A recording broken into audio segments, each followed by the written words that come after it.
आता 10 वर्ष झाल्यावर माझं स्पष्ट मत आहे, तुम्हाला 10 वर्ष मिळाली, आता बास. आता 22,782 सभासद आहेत. 10 वर्षामध्ये राजेंद्र समाधान मानलं मिळालं बाबा. नाव लागलं, गावडेचं नाव लागलं. नारायणा कुठे नाव लागलं, बाळासाहेबा नाव लागलं, बास झालं. आता माझं स्पष्ट मत आहे, आता तुमचा अधिकार आहे, पण माझं मत आहे यावेळेस चांगले त्या ठिकाणी चेहरे आपण घेऊ. तुमचेही चांगलेच आहेत, पण त्या बाबतीमध्ये ज्याचा राजकारणाशी संबंध नाही, धंदा म्हणून ते त्या ठिकाणी बघतील. त्या संदर्भामध्ये नोकर भरती करताना कुठेही पाहुणे रावळे, नाहीतर ही माझ्या जवळचा आहे त्याला लावा, त्याला काही काही तर येऊन सही करून निवांत फिरत असतात, त्यांना कोणी बोलत पण नाही. आणि काही काही तर मला असं कळलं की त्यांचं वाहतुकीला ट्रॅक्टर आहे आणि त्या ड्रायव्हरनी सांगितलं ना, अहो डायरेक्टर आपला काय नंबर येईल ना लवकर, ती बाबा पांघरून घेऊनच येतोय मोटरसायकलवर. त्या आपल्या इथल्या वॉचमॅनला म्हणतोय, डायरेक्टर आहे ट्रॅक्टर सोड. अरे काय आम्ही डायरेक्टर नाही, आम्ही काय बाकीच्या सभासदांनी, आणि त्याचा ट्रॅक्टर लगेच खाली होतोय. ही कुठली पद्धत? अहो ही पद्धत कधी छत्रपती सहकारी साखर कारखान्यावर नव्हती. आर्थिक शिस्त होती. अहो आम्हाला घोलपसाहेब म्हणायचे, विचारा बुवा साहेबांना, चहा देखील द्यायचे. म्हणले ठीक आहे चहा घ्या, जेवण तर कधी आम्हाला मिळालंच नाही कारखान्यावर, पण नका का मिळेना, घरी आम्हाला मिळत होतं. पण त्या पूर्वजांनी अहो चटणी भाकरी आणून तिथं झाडाखाली खाल्ली आणि कारखाना उभा केलाय. आपल्या इथं काय झालं, मी इतक्यादा प्रशांतला सांगायचो, प्रशांत अरे बरोबर नाही, सांग सगळ्यांना. दादा माझं ऐकतच नाही. कधी कधी मनात यायचे एखाद्याचा राजीनामा घ्यावं, आपण चेअरमन व्हावं. काय ऐकत नाही, कसं ऐकत नाही. ते टॉवर उभे करताना काय काय वस्तादांनी माझ्या रानात टॉवर येत होता, मी सर्व्हिसला आहे हो का, मी टॉवर उभा करून देतो, पण मी रिटायर झाल्यावर माझं पोरग तिथं लागलं पाहिजे, असला करार केलाय. दुनियेत असला करार दिसणार नाही. म्हणजे मी रिटायर झाल्यावर पुढं पोरग पुन्हा 25, 30, 40 वर्ष आहे, बाकीच्यांनी काय चुना लावून टोटो बोंबला का काय काय. मला हे मी हे का, मी स्पष्ट बोलणार आहे. माझ्या माणूस चुकला तरी मी चुकीचा म्हणून म्हणतो, पण ही कुठली पद्धत? हे असं नसतं संस्था चालणार राहून हे सगळं संपून जाईल. पुढच्या पिढीला सांगावं लागेल हो का, इथं काहीतरी असं छत्रपती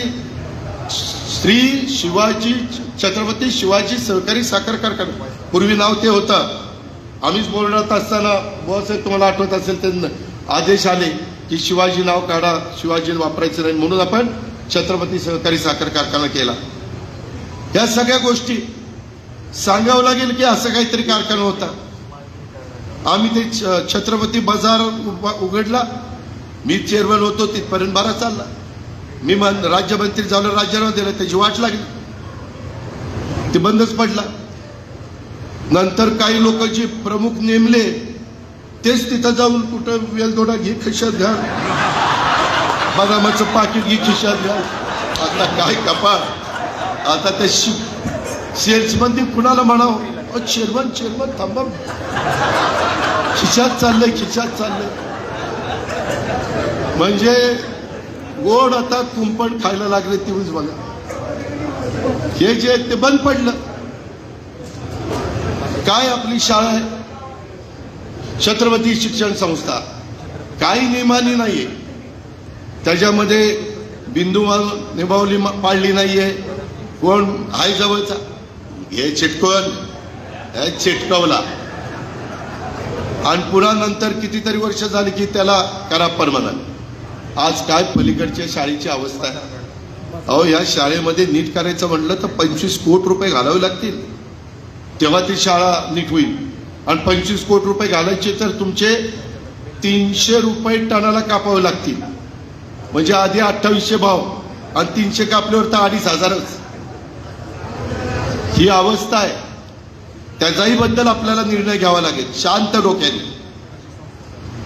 कारण ती जुनी इमारत खराब झालेली आहे, ती चांगली बांधावी लागेल. आपलं इंग्लिश मीडियम आहे का नाही? तिथं कुणी येतच नाही. आणि त्या इंग्लिश मीडियम मध्ये शिकणाऱ्याला इंग्लिशच येत नाही. असलं आपलं इंग्लिश मीडियम. कारण बरेच जण माझ्या पिंपळीला येतात काय विद्या प्रतिष्ठानला, किंवा आमचं ते बांधणवाडीचं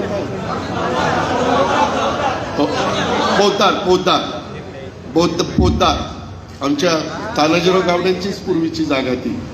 ते तिथं एवढ्या संस्था चांगल्या चालवता येतात. आज मी सकाळी 6ला मी शारदा प्रांगणात होतो. मी तिथं CBSEचं नगरपालिकेची वास्तू बांधतोय आता. त्यामध्ये आपल्याला भान ठेवून जे पुढची 5 वर्ष काढावी लागतील आणि ज्यांच्यावर आपण जबाबदारी देतील ते 5 वर्षात ते पूर्ण करू शकतील असा माझा दावा नाही. इतकं ती घाण झालंय. हे व्याज मुद्दल फेडत भाव द्यायचा आहे. खूप शिस्त लावावी लागणार आहे. खूप म्हणजे काही जर काढावे लागतील किंवा भुशावर पाठवावे लागतील. इतकी अवस्था वाईट आहे. बाकीच्यांनी सगळ्यांनी गोडाऊन बांधली, आपली तीच गोडाऊन त्या काळातली. तिथं आता नीट वाढायलाही जागा नाही. आजूबाजूला वेगवेगळ्या पद्धतीची अतिक्रमण होतात. कुठं काय होतात. अहो बाकीकडे माझ्या बारामतीतून बघा, माझे सगळ्या संस्थांचे पेट्रोल पंप, एवढे सुंदर पेट्रोल पंप आहेत. तर त्याची आयला ही दळबदली कसलं पेट्रोल पंप. 4 झाडं नाही, पेवर नाही, काय नाही. आम्ही पेट्रोल भरायला डिझेल भरायला आलो तर वर काय नाही. त्या पंपाला तेवढं पत्र्याचं लावलंय. उन्हात आम्ही तसंच पंप. अरे असं कुठं जा बरं. दूध संघाचा पंप जाऊन बघा. खंडोबा नगरच्या तिथं कसा केलाय. खरेदी विक्री संघाचा पंप जाऊन बघा. तिकडं दूध संघाचा बघा, मार्केट कमिटीचा बघा. करायचं म्हटलं तर करता येतं, पण ते करायची राजकीय इच्छाशक्ती पाहिजे. तिथं काम करणाऱ्याला नाही. मला विश्वस्त म्हणून निवडून दिलंय लोकांनी, 22,000 सभासदांनी. मला काम केलं पाहिजे अशा प्रकारची भावना नको म्हणत डायरेक्टरच्या. त्यांनी तसं काम करायला नको. अरे नंतर पण लोकांनी सांगितलं पाहिजे नाही राव, ही त्यांच्या डायरेक्टर पदाच्या कारकिर्दीत खरंच भाव पण मिळाला आणि काम पण चोख झालं.